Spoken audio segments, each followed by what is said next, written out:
I am Samantha. I am 28 years old and I am here because I'm an opioid addict. I got into a car accident when I was 17 and started taking painkillers. I'm from South Florida and painkillers are extremely prevalent there, and I just never stopped after that. And then I moved up here to New Hampshire and I put 2.5 years into the program, and then I started using pills again and then gradually transitioned to heroin. I was living on my own with my 2-year-old daughter at the time, and I was working, and I had a nervous breakdown and I couldn't find anybody to take my daughter so that I could get help, so I went back to using because that was the easiest thing to do, was to self-medicate. At first, the using made me feel like I was functioning better, and then it just gradually increased in amounts, and eventually just using was the most important thing. I would be trying to find places people that I could leave my daughter with so that I could go get drugs.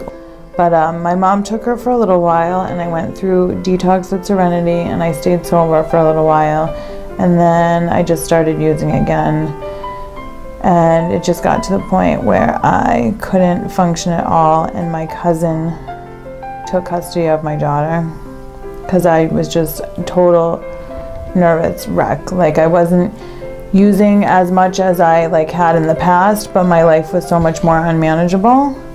So my cousin took her for temporarily, and I just could not get it together. So I ended up signing my legal rights off so that my cousin was able to adopt her.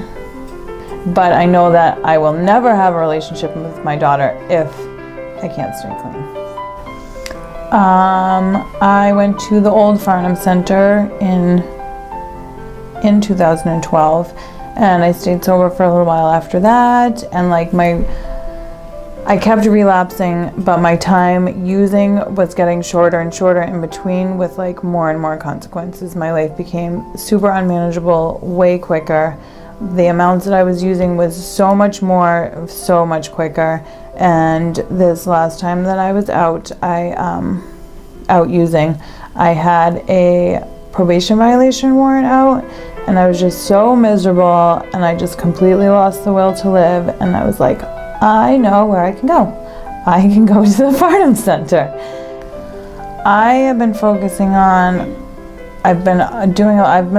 lot on my aftercare, because I have tried doing just detox before, and I relapsed and realized I needed more time, so then I did detox with a 30-day program, and I relapsed and realized that I need longer than that, and so I wanted to come here and make sure and get into a good aftercare program afterwards. And I think that this is the first time I've totally surrendered, and I feel the way the program is now with the 3 principles instead of the way it was set up before makes it more comfortable to just completely surrender, because they still tell you it's all in you and you can do it. I am just really excited to get back to a normal life, to get back to school and a normal job, and I hope that someday that my cousin and her husband will be okay with me seeing my daughter again. But if that doesn't happen, then it's not meant to happen. But I'm just really looking forward to living a normal life. When I had 2.5 years in the program before, I used to have fun all the time. I did stuff, I would go hiking, and I worked 2 jobs, and I went to the gym all the time, and it was just, I've lived a really good full life before, and just don't have any of that when I'm using.